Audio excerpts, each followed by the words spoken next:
Speaking to you today is Dr. Louisa Cook-Moats. She is currently the Director of Teacher Training and Clinical Services at Greenwood Institute in Vermont, an Adjunct Assistant Professor at Dartmouth Medical School, and Distinguished Scholar of Reading at the Sacramento County Office of Education during the 1996-97 school year.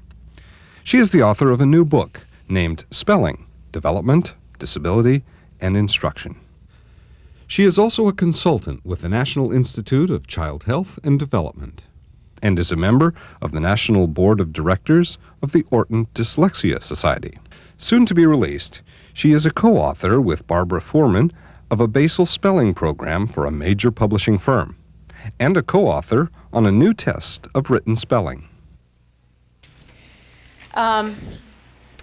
Okay, now in your handout packet you have on page 18 and 19 another kind of representation of the stage model of reading acquisition. I thought John was very polite in his statement that there is more experimental and research support for this model than there is for a non-stage model of acquisition. In fact, what most people in the field of reading experimentation and reading science who are outside of education have said, particularly, for example, all the reading scientists who have formed this new body called the Society for the Scientific Study of Reading, is that they are unified in saying, in their writing and in their presentations, that it is one of the great discoveries of modern psychological science that we now understand the nature of basic reading acquisition, what differentiates a good reader from a poor reader, and what has to go on in the reading acquisition process for people to be successful. So there is not really any disagreement, any substantial disagreement anymore in the Society for the Scientific Study of Reading about these basic facts of word recognition. This model that I drew up is a representation of the information in a wonderful summary article by Linnea Airy that I think I put on one of my reference lists here that I can refer you to if you want to check it out. But it shows that when we learn to read words, as little kids or as novice readers, we rapidly go through a series of stages, if we're progressing well, that involve, first of all, just recognition of maybe the overall visual cues in letters and in words without necessarily having a sense of sound-symbol relationships. But then most kids develop the insight through a certain amount of exposure that letters represent the speech sounds in words, and then they're in the novice alphabetic phase at that point.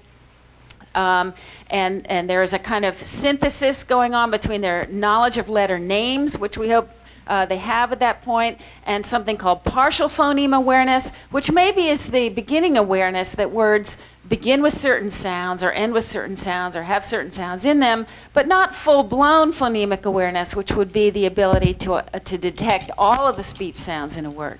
That comes next, and as this process progresses in most normally learning people, and often very quickly for young children, they get to what's called a mature alphabetic stage where the phoneme-grapheme connection is being constructed. In other words, they know that there are certain spellings for certain sounds, and that rests on this foundation concept that the words they speak are made up of separate speech sounds, and that these words can be not only divided into separate speech sounds, but put together as a series of separate speech sounds. So that's more elaborated phoneme awareness on this bottom circle here.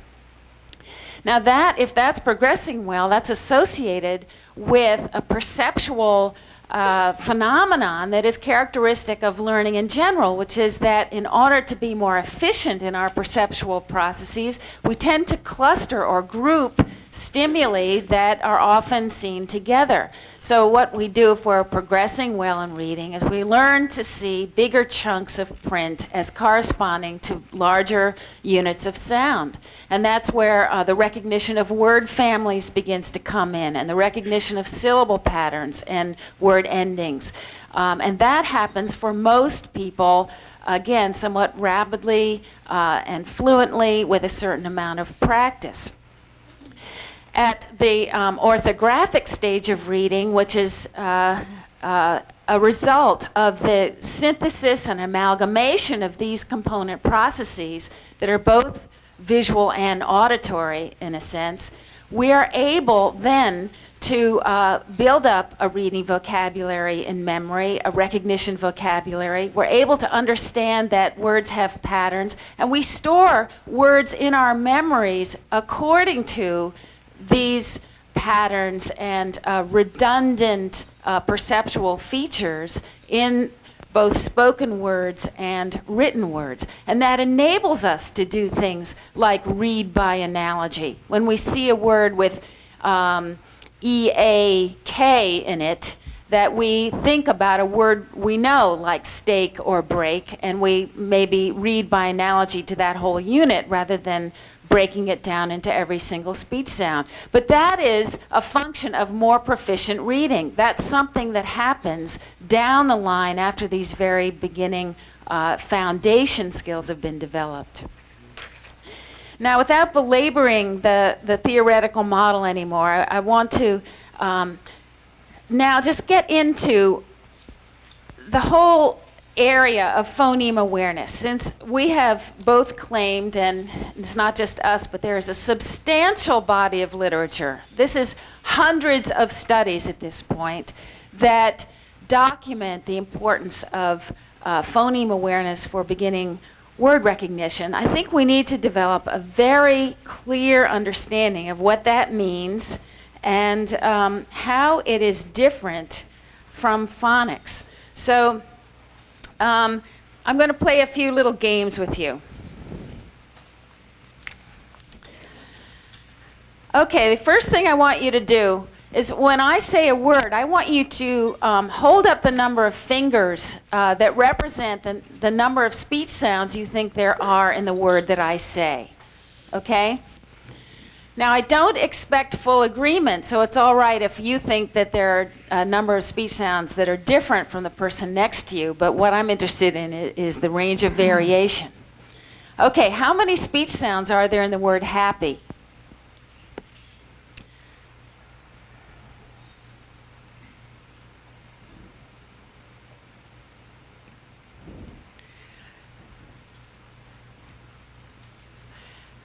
All right, this is interesting. I see a range from 2 to 5 with more votes for 4.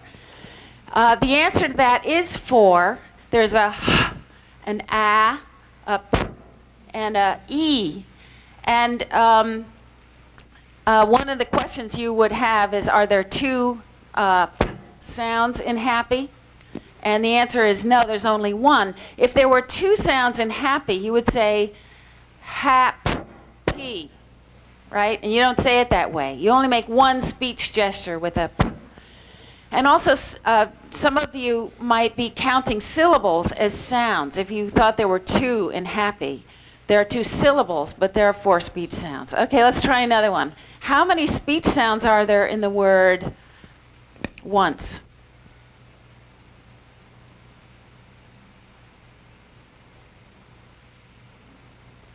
Okay, I see a lot of votes for 3, votes for 4, votes for 5. Okay, again, notice that you don't all agree, right? There are 4 in the word once. There's a w, an an n, and a s. All right, let's try another one. How many speech sounds are there in the word laughed? Like you laughed at John's jokes.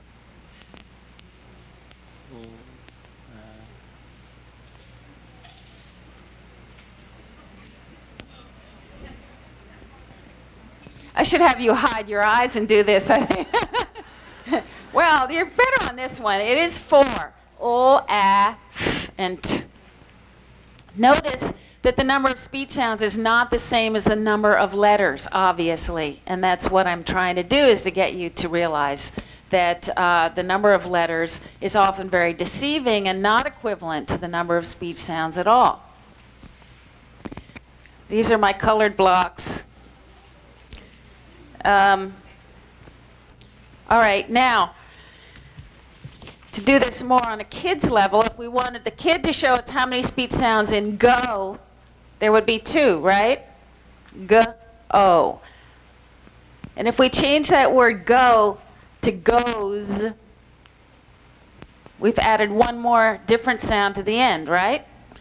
Now notice there are 4 letters in that word, but that doesn't have anything to do with this. We're asking how many speech sounds there are. G, O's. All right, if we change goes to rose, what have we changed? Just one sound in the beginning, right? Okay, now notice that the spelling of goes and the spelling of rose is different, but that doesn't have anything to do with this. What we're doing is identifying the one sound that is changed. When we change goes to rose, it happens that those words rhyme. It also happens that the structure, the internal structure and the meaning structure of the words is different, but that's irrelevant for this task. Okay, now we have rose, and if we change rose to grows, what have we changed? Well, we've just added a g to the beginning. And in the word grows, of course, there are 5 letters, but there are 4 speech sounds. Now, if I asked you how many speech sounds there were in the word grow, well, you would take the z away. But in the word grow, if I had just asked you how many speech sounds there were in grow, some of you might have said that there are 4. And you might have said that because you know how to spell the word, and when you say grow, your mouth ends up in a rounding position that is like a W, right? So often in an audience like this, half the people will say, hey, grow has a w on the end. I'm sure it does, because they feel what their mouth does when they say O. But when I asked you how many sounds there were in go, the word go, that you know is spelled G-O, I don't think you'd have any trouble with that. You would say, oh, there are 2 sounds, right? So if we change go to grow, we have 3, and there is not a separate w on the end. The reason that I'm hashing this through with you a little bit is that in teaching children, the most common mistake we make is that we do not separate in our own minds the difference between a speech sound and a letter representation for that. And when we talk about phoneme awareness, we're talking about sounds, not letters. So it's very important that you stop thinking about spelling when you're working at the level of phoneme awareness and phonology with children. Okay, if this were grow, let's change it back to grows. And in grows, we have 4 sounds, g, o, and z. Also, by the way, if I'd asked you to code grows, some of you might have said there are 3 sounds in grows, because you would have told me that gr is 1. But if gr is 1, then what is the g in goes? What's the difference between goes and grows? Well, there's an extra sound in there, right? So another mistake we make in teaching children is thinking about or teaching consonant blends as one sound. They are not one sound. And because there are 2 sounds in the blend in grows, that makes that word different from goes. That's very important. All right, we've got grows here. If we change grows to shows, how many sounds are in shows? Because sh is one speech sound. Sh is one speech sound. A very important concept for teaching phonology and phonics is that many sounds are represented with 2 or more letters. but that doesn't make them two sounds, okay? Okay, this is shows. 3 sounds, 5 letters. If we change shows to show, it's 2 sounds and 4 letters. But show rhymes with go, and that's 2 sounds and 2 letters. Okay, so just keep this in mind, that in order to engage in phoneme awareness activities, you have to extract yourself from your knowledge of spelling in order to think about sounds. And remember that your naive children who haven't learned how to read and spell yet are trying to figure out about sounds when they do these activities, and you can confuse them very easily with spelling unless you keep it straight. We're going to show you a videotape at the end of the morning in which the teacher got herself into trouble for that very reason. Okay, here's another challenge for you. I want you to say this word backwards. I will say a word, and I want you to say the word backwards. That is, say the sounds backwards. Okay, here we go. Tub. Butt. Kiss. Good. Time. Might. Time, might. Just reverse the sounds. Forget what you know about spelling. Here we go. Judge. Judge, right. All right, ice. Very good, class. Cuts. Stuck, right. Easy. Easy, right. That's an easy one. Okay, votes. That's good. You're a little slow. All right, how about chance? All right. How about enough? Funny, yes. Now notice how long it took you to figure that out. Okay, when I challenge you at that level, it takes some mental effort, doesn't it? All right, try this one. Say philosophy without the ah.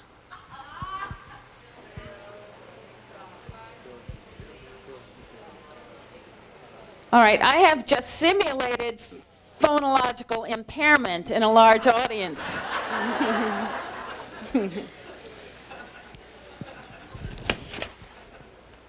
That's the way your kids feel when you ask them to tell you to code the number of sounds in a word, and they're thinking a lot about it and working very hard to figure that out. All right, now, what is phoneme awareness? I hope I've just demonstrated that to you, but it is one aspect of phonological processing. You do have a handout with this information on it.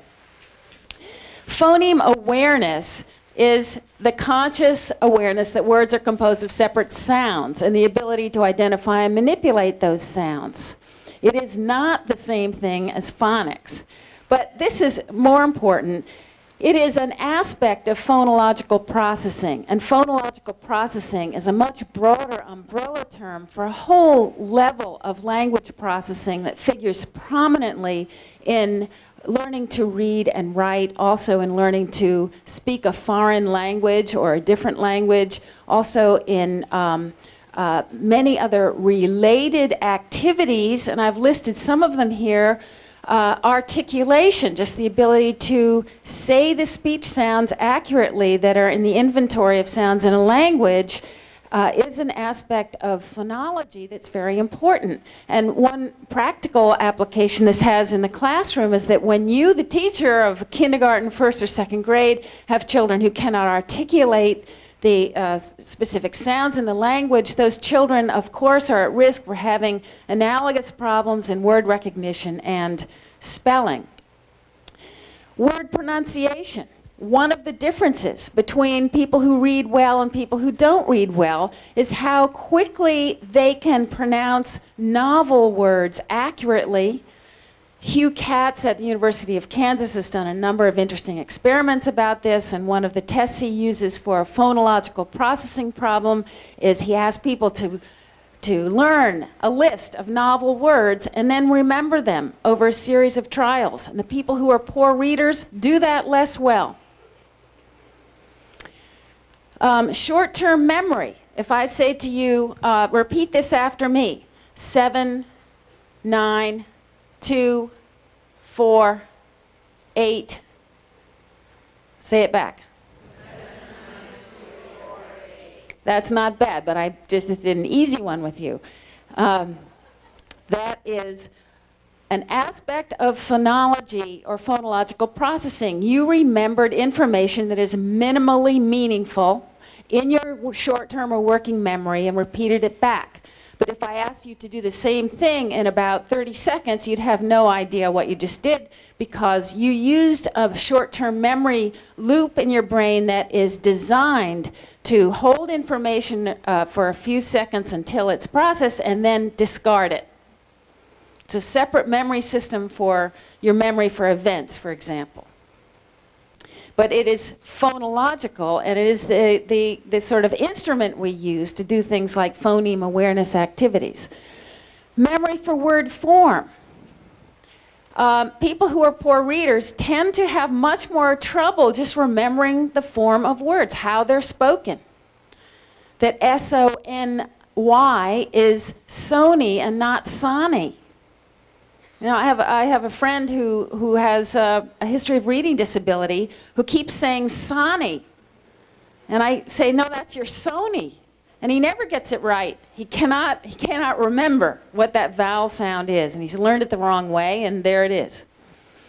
Word retrieval. The speed with which people can name things, the speed with which people can come up with words when they're speaking or asked to express a specific idea. And naming speed, which is tested these days in the experiments on people who don't read well, with this particular task, which is say these letters as quickly as you can from beginning to end. So there are timing norms for this, and of course the person needs to know the letter names to do this, but you say go, and they just go O-A-S-D-P, A-O-S-P-D, S-D-A-P-D. I've gotten pretty good at it because I've practiced.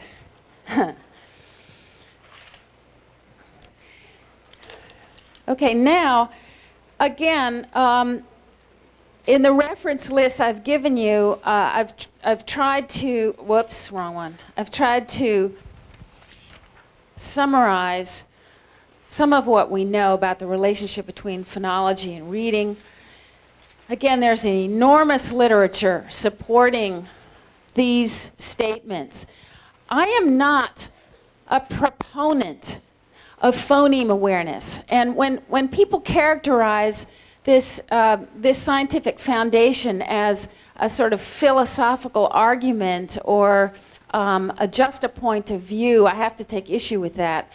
I am a proponent of what has been shown by many convergent studies that of a kind of truth about language learning that has interdisciplinary, replicated, long-term support in the literature. And these are some of the findings of research that we feel are in the realm of fact at this point. One is that phonological processing is a language function that's independent of intelligence. That's why so many bright people can have trouble learning to read and spell and do things like say enough backwards. Or how about this? How many of you enjoyed doing Pig Latin when you were kids? Yeah, you're probably good at reading and spelling too. People who don't enjoy Pig Latin and had trouble with that typically also report having more trouble learning a foreign language, for example. Okay, but it doesn't have to do, how well you do Pig Latin, fortunately, is not related to your IQ. Isn't that a relief? All these years you thought you were just slow. Okay, now, we certainly know from many studies that phoneme awareness is one of the best predictors of reading, at least by the end of second grade or third grade. A measure of that in kindergarten is one of the best predictors we have. Now, dyslexia, I'm using the D word in this presentation. I avoided it last time. I'm using the D word because at this point in the longitudinal studies that have been done of people with reading problems, the estimate is that about 20% of the population could rightfully be called dyslexic or partly or mildly dyslexic, and this is a condition that occurs on a continuum. So I'm using this D word to mean trouble with words, trouble with this level of language, and the conservative estimate is that about 20% of the population has these characteristics to some degree. So we're not talking about just the population with severe disorders who get into special ed. We're talking about a fairly common condition that affects people, at least who are trying to learn English. People with poor reading are characterized by weaknesses in phonological processing. Now, this is the part that's new and sort of interesting, that phonological abilities are heritable. In the University of Colorado studies where twins have been followed and families over 3 generations have been followed now for 20 years, the factor in determining how well somebody reads and spells is their ability to perform on tests of phonology, to say words backwards, or to do Pig Latin, or to count the number of phonemes in words. And that is a trait that seems to be passed on from one generation to another. It's a highly heritable characteristic. But conversely, many things that many of our characteristics are heritable, are passed on, but they are modifiable. And certainly this is a characteristic that is modifiable, particularly if the intervention is early and if it's expert and if it's carried on for a long enough period of time. So we're not talking about an immutable characteristic, we're talking about one that merits early and direct intervention in order to be modified. Reading and spelling improve most rapidly when phoneme awareness is taught with letter-sound relationships. Now, John's going to get a turn in a second to talk about this, but we also know that phoneme awareness instruction and work on phonology should not be separated from sound symbol learning any longer than it has to be. And when kids are ready for instruction in sound symbol relationships, they need to get that. This should not be some kind of a new thing that we put into the curriculum that we force down kids' throats for hours a day and keep them from learning how to read and write if they're not up to a certain standard of proficiency. We should be finding the point at which reading instruction coincides with phoneme awareness instruction and carrying that out as quickly as possible. Now, I've learned a little bit since I spoke to you last, this is stuff that's in my book and some other articles, but I'm sorry I don't have a handout on this. Some of this should just make intuitive sense to you. We know that learning to spell is more difficult than learning to read words. And of course, that's true in the kids you work with. Kids usually learn to read words before they learn to spell them. They need more deliberate work on spelling to learn it than reading. And that's because they can recognize words on the basis of a partial visual memory, and they don't need a complete visual memory to do that they need for spelling. And some of the some of the researchers who've written a lot about this are Jutta Frith and Bruce Pennington and Maggie Brook. Now, in normally progressing children, or those who we say are non-dyslexic, or kids who don't have real difficulty with this, spelling and reading are very well correlated with each other. Now, reading is still more difficult than spelling, but the two functions develop in parallel quite closely in most normally developing kids. I found out a couple weeks ago that Linnea Airy had just done a study in which she showed that in kids who have spelling problems, that correlation is much less strong. So what tends to happen is that spelling is harder for more kids, and more kids have trouble with spelling who eventually learn how to read, and that accounts for a lower correlation between reading and spelling. And what this means practically is you may have quite a few kids in your classes who are merrily chugging along in reading, but for whom that ability does not translate very easily into spelling, and who struggle with their spelling in their writing and in their spelling tests if you give them, and their dictation, and there seems to be a lack of automatic application of what they're learning for reading into their spelling. Well, that's fairly common, and it doesn't necessarily mean you're doing anything wrong. It means that these kids are not wired up as well for spelling, and that's certainly a possibility. Don't you think it's also related to the fact that in reading the words already there and in spelling them generated? Yes, spelling is inherently more difficult, and yet that difference in degree of difficulty is very wide for some children. That's how come you can have poor spellers and good readers. Phonology mediates spelling development. Again, I think I said this last time, that kids with phonological problems are going to be the worst spellers until that phonological deficit is addressed carefully and explicitly. The kids who are the worst spellers are the kids with the most pronounced phonological problems. Now, this idea that visual orthographic memory is almost unrelated to, sorry about the double negative, but almost unrelated to non-linguistic visual spatial memory. The best way to demonstrate this is with this little case study I have here, who's always reminded me of this very fact.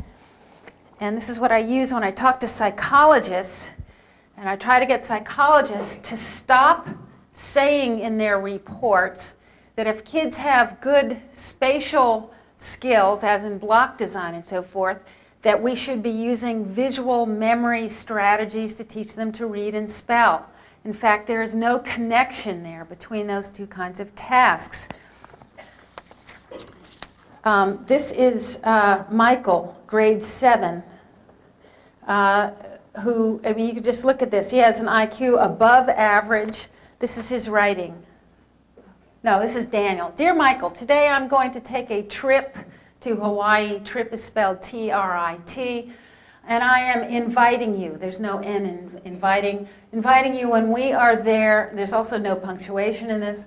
When we are there, we will go sightseeing and take a swim, go boating, and go in an airplane or helicopter ride, R-I-D, around, A-R-O-U-D, no N, the islands. Then we will kayak all the way home. Goodbye, your friend Daniel. Yours, Y-O-R-E, and so forth. Daniel did not read very well, and he obviously didn't spell very well. His processing speed was very slow. He was a child with a naming speed deficit, and this whole thing took him a long time. But this is Daniel's drawing.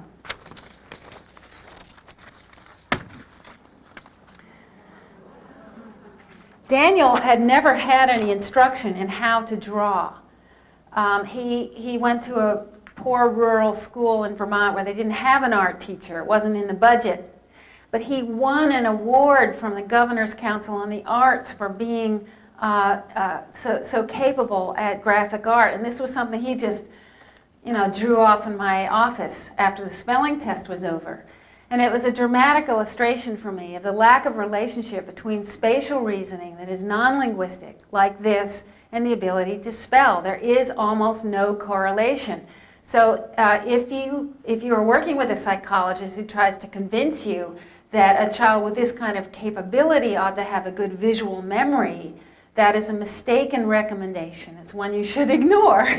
And what you have to do is focus on the fact that this child has some fundamental confusions about the speech sounds in words and the units of spelling that represent them that have to be taught as deliberately as we would teach them to a kindergartner, but with material that is suitable for his interests and his speaking vocabulary.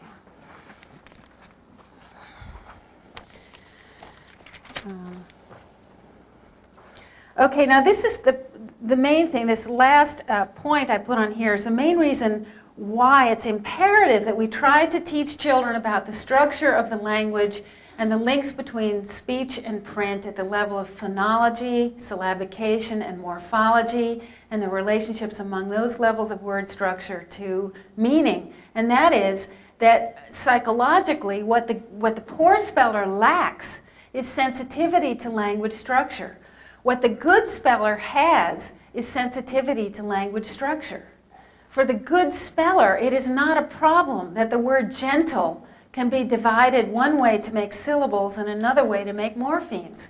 That person is entertained by that idea, sees it right away, wants to know more examples that do the same thing, and will tell you other words that have that morpheme in them with a great big smile. You know, that's great. And maybe that kind of a child can actually learn to spell with a thematically organized approach to spelling. Because the child already knows, already has figured out through very little direct teaching what's happening here. But it's the ones who are poor spellers who suffer terribly with all this in the first place, and then who will be helped if we show them how it works, and we have to show them one layer at a time, one piece at a time. But just this fact about what makes a poor speller, it's not visual memory, it's insensitivity to language structure at the level of speech and print units and the connections between them. And there's a fairly large research literature on that.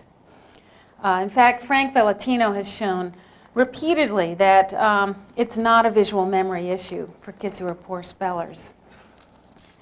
Now, I'm going to talk for a few minutes about invented spelling and phonetic spelling because I think it's another area in which we have misinterpreted the import of the research literature. And I want you to see this. This is a child's writing. This is September 10th of this year. Okay? It's a drawing, and then there's a caption under it. What do you think it says?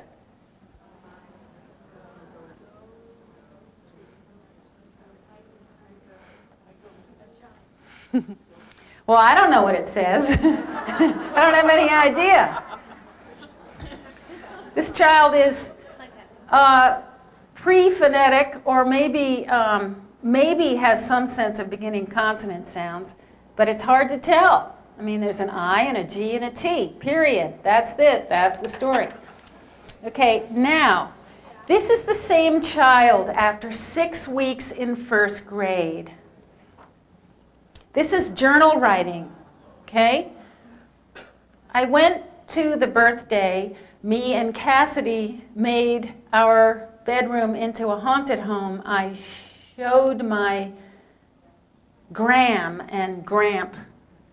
You can see that. Okay, there's a nice picture of and the birthday cake and the balloons and the family. And then we have all this writing. This is journal writing.